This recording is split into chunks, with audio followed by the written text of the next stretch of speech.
We know that workforces right now are in the middle of a huge transformation, moving from an old model to a new model that we're not quite sure what it's going to look like. There is a need to engage in scenario planning. We've identified 4 worlds of work. They're informed by a set of certain megatrends in terms of changing workforce demographics, in terms of the role of government, in terms of urbanisation, etc. What's really interesting for organisations is they step back and reflect on who they are and who they want to be going forward. As we think about these 4 worlds of work, how can our clients actually use those in some of their strategic planning and some of their workforce decisions today? How they can actually be used is to think about future scenarios and think about if the world of work does become more green and it's much more about social responsibility, or if it becomes much more red in terms of a fast pace of innovation, how does my business today react? What organisations need to do right now is understand what their current workforce looks like, understand very clearly what their purpose or mission is as an organisation, and have a plan in place that allows them to make choices when those choices arrive and when the technology changes.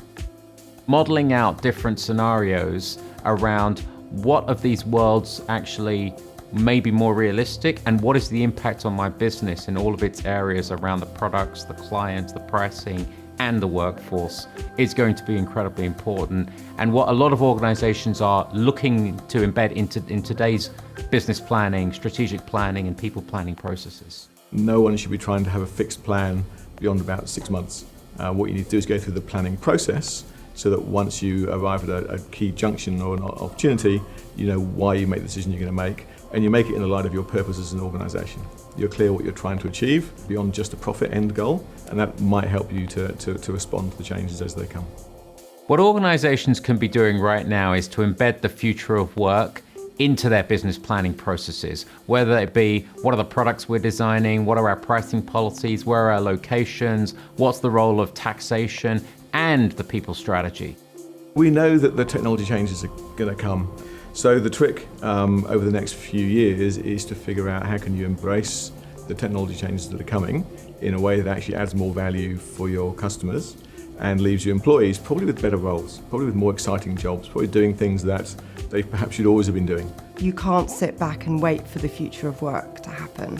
You have to plan for it today, because the way you plan now and the impact that you have on your workers and the focus that you have on the people you need in the future will set you up for the future when it arrives.